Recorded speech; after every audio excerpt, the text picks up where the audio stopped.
Hello! So, this week on the Burt Locker, I'm going to be looking at UFC 288, just the results, a quick recap of that really. I'm going to be taking a look at what's next for the winners of the main event, and also just looking more into what's going on with Francis Ngannou and his crazy fight negotiations, because I put out a meme last week and it was very divided opinions, I've got to be honest. But yeah, so let's get cracking.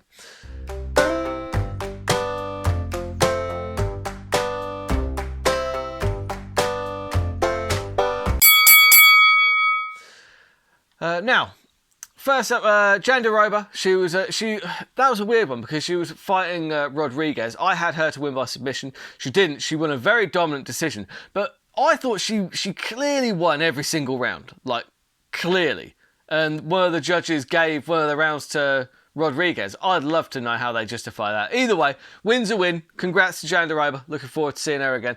Shout out to Chaos Williams as well, because he really rallied against Bedoya. He was really good. He's somebody to watch in the future because he was so loose and just relaxed. His striking was just fun to watch. He was a real matador. He was just kind of leading Williams around all over the place. And yeah, it was fun to watch. He's going to be definitely one to keep an eye on in the future for sure. But congrats to Chaos Williams, and fair play to him for taking a fight against an unknown guy, risking, his name in the process, and it was a very difficult fight, so fair play. Zhekwu versus Clark, man, what a ridiculous first round that was. You need to go back and watch that fight. That was absolutely crazy. I felt a bit bad for Clark because his corner, they couldn't really give him much advice because there was loads of chaos going on as to whether the cut man should be in there, and the cut man's getting into arguments with the doctor. Loads of crazy shenanigans. But you need to be able to give some advice to your fighter, and I just don't think he got very much advice. I don't think it would have made that much difference. I mean, but Zhekwu getting that high guillotine it was nasty. You'd have gotten good odds on that. Ruined my bet because I had him by knockout, but never mind. It is what it is. Real shame for Gilbert Burns. Because he got injured in that fight, you could definitely tell. He didn't throw a left hand after round one. Not taking anything away from Belal Muhammad, he looked solid as always. Solid, if unspectacular. And this is the problem, right? Look, he knows how to win. He is a winner, Belal Muhammad, and I respect the hell out of that. But you need to start getting some spectacular wins at some point. It's fine to have mostly unspectacular, solid decisions, but you need something that's going to get to put into your highlight reel at some point. That needs to happen. I'm not saying he's not capable of it. Bilal's one of the best fighters on the planet, no doubt about it. But he needs a statement win. And I don't think that was a statement win, if I'm totally honest. And the main event was a super fun fight. It was really back and forth. Not back and forth enough, though. I had Aljamain Sterling winning the first 4 rounds, if I'm totally honest. How the judges gave that as a split decision, I do not know. Because Aljamain won at least 3 of those. But I thought round 1 was definitely Sterling. I thought that round 2 was closer, but still Sterling. Round 3 was Sterling, and then round 4 I thought was Sterling, then round 5 I thought that Cejudo got that one. But yeah, I don't know, I feel like it was a relatively dominant win, to be fair, and you know what, he got the nod in the end, so it is what it is. So let's have a look at what's going to be next for Aljamain Sterling, the champion, after defending his belt. First of all, if you could just hit subscribe for me, it really makes all the difference. Hit subscribe. Really appreciate it. Thank you.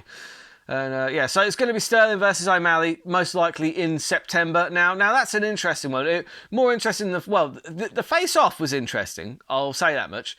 It was weird, very weird, because they both kept on just repeating the same thing over and over again. And it's so manufactured. Do you know what I mean? I know that they don't like each other, but O'Malley's coming in there just yeah, you better do better than that. You better do better than that to beat me. It's oh, dude, come on, did you not see yourself against Peter Yan? You really struggled, mate. I don't know. Look, O'Malley's just very fake. He just is. He's very fake. There's nothing really real about him. He plays up to this kind of he plays up to this McGregor-esque kind of character that he wants to be. And there's nothing wrong with that, but it is just a little bit weird. I think personally that Aljamain Sterling is probably the better fighter in every area. I think that O'Malley has really struggled when it's come to some of the top guys in the division. I thought he struggled against Chito Vera, and I thought he struggled against Peter Yan. And Aljamain Sterling, he quite convincingly beat Peter Yan in the rematch. So, look, do I think that O'Malley's going to beat Sterling? No. I think that Merab Dvalishvili would mop O'Malley across the octagon as well. I don't think that O'Malley has an easy night with either of those guys. But you know what? It'll be fun. It will say pay-per-views. It will sell pay-per-views, rather. It's in the press conferences. It'll be good fun. I just think that Sterling, he's really come into his own as a champion. You've got to give him that. Do you know what I mean? He really has. Some people, because some people thought he wasn't quite at championship level when he got the title, but he certainly is now. He's a real tough nut to crack. If you think you're going to have an easy time trying to beat Aljamain Sterling, you're sorely mistaken.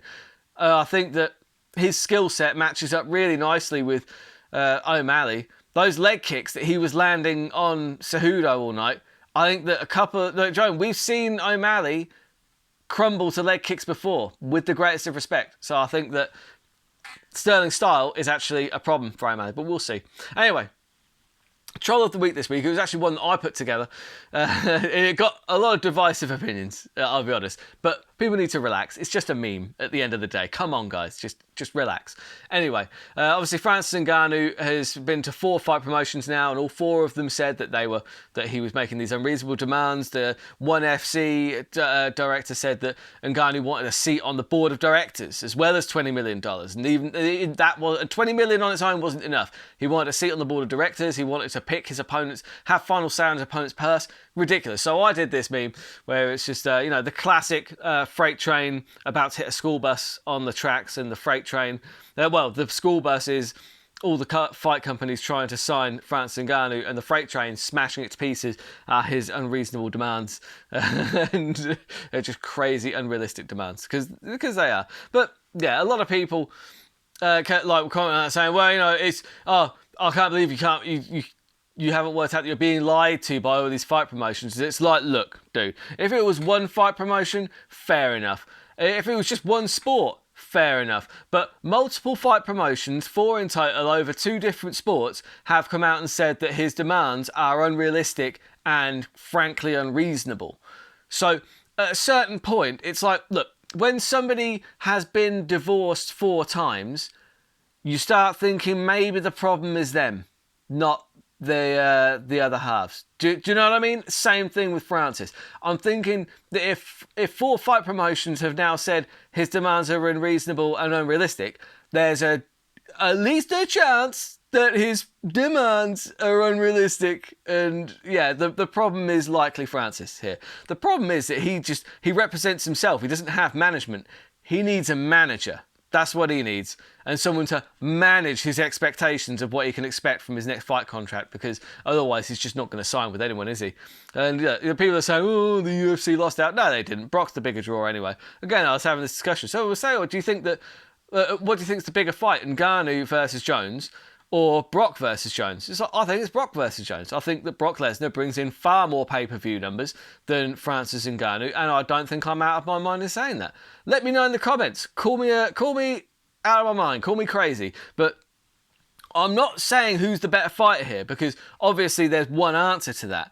But what I am saying is that Brock Lesnar in MMA is still a bigger draw than Francis Ngannou.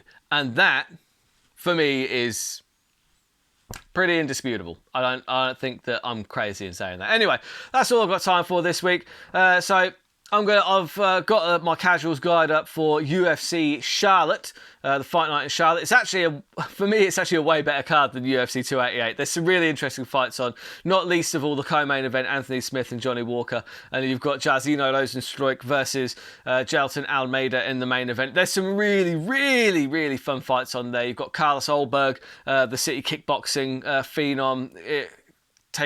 There's a lot of more good fights you can take a stick at. So check out that video, hit subscribe, keep those odds long, and keep those bets terrible.